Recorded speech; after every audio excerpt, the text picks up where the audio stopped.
สบายดีทุกคนมื้อนี้นี่แหละหั่นก็อยู่ที่ริกาประเทศลัตเวียเนาะก็เลยว่าสิพาแต่ทุกคนหั่นน่ะไปเที่ยวนำกันเนาะไปเบิ่งสถานที่ตัวหนึ่งที่ว่าสวยงามแล้วก็เป็นแบบที่แปลกตาอีกตื่มเนาะอันนี้นี่ก็แม่นฮอดสมุทรกลางของริกาน่ะของประเทศของเขาเจ้าหั่นแหละเนาะเป็นฮอดสมุทรที่ว่าแบบมันโครงสร้างอลังการงานสร้างขนาดเลยหั้นน่ะแล้วก็แบบเวลาเรามาเที่ยวจังซี่เราก็ต้องได้ไปหาสถานที่เที่ยวแบบว่ามันมีตัวใดที่น่าสนใจแล้วก็แตกต่างจากที่เราเคยเห็นหั่นน่ะคือตัวนี้นี่มันอาคารหั่นน่ะมีความสูงอยู่ประมาณ68เมตรเนาะแล้วก็มีอยู่ประมาณอยู่13ชั้นหั่นน่ะคือบอกได้เลยว่าแบบว่าอาคารนี้นี่เวลาเข้ามาเราจะรู้สึกว่าแบบความรู้มันบ่มีขอบเขตหั่นน่ะเบิ่งแต่อาคารนี้เราก็รู้เลยเนาะยอมรับเลยว่าสถาปนิกหั่นก็แม่นคนรัสเซียนี่แหละที่ว่าลาวหั่นอาศัยอยู่อเมริกาเนาะลาวหั่นตั้งใจสร้างอาคารนี้ออกแบบมาถ้าเป็นแบบสัญลักษณ์จากความมืดสู่แสงสว่างแบบคล้ายๆกับว่าปราสาทแห่งแสงสว่างหั่นน่ะแต่ว่าเข้ามาแล้วก็เราจะเห็นแบบมีความสดใสมีการแสงสว่างของปืมคือเขาเห็นนี่แหละปืมที่บอกเลยว่า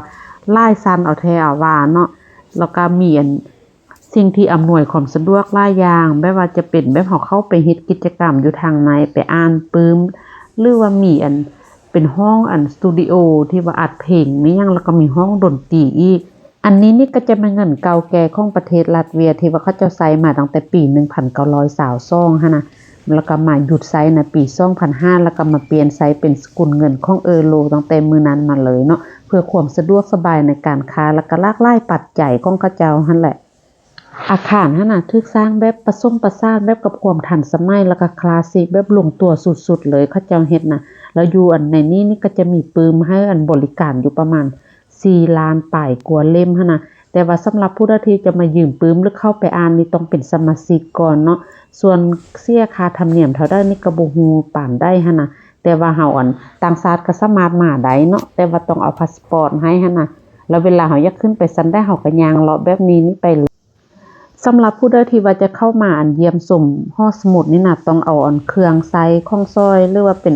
สัมภาระต่างๆหั่นไปไว้อยู่ในล็อกเกอร์ก่อนเนาะก่อนจะเข้ามาหั่นน่ะแล้วเพิ่นก็จะเอาบัตรให้ที่ว่าเป็นบัตรสำหรับวิซิเตอร์ผู้มาเยี่ยมยามหั่นน่ะให้อันนี้นี่มันแบบจำลองเครื่องถ่ายเอกสารหรือว่าเครื่องก๊อปปี้เอกสารที่เขาเจ้าสร้างขึ้นในช่วงยุคกลางเนาะศตวรรษที่16หรือว่าปี1140สมัยนั้นมันได้รับความนิยมหลายเดี๋ยวนี้นี่แลก็ออกมาแล้วเนาะเพราะว่าเขาเจ้าว่าเราสามารถเข้าชมได้ฮอด 7:00 นแลงหั่นน่ะแต่ว่าเดี๋ยวนี้ก็เลยว่ามาย่างเลาะถ่ายรูปอยู่ทางติดกับหอสมุดนี่ก่อนเนาะพอมันงามได้ช่วงตอนแลงนี่น่ะบรรยากาศมันหั่นดีหั่นน่ะเราว่าด้านเฮาก็แบบว่ามันเป็นขั้วข้ามเฮาก็ย่างไปได้พอดีแลหั่นน่ะพักอีกตึมอยู่จุดหนึ่งอยู่โซนหนึ่งหั่นน่ะย่างประมาณ12นาทีก็ฮอดแล้วเนาะเดี๋ยว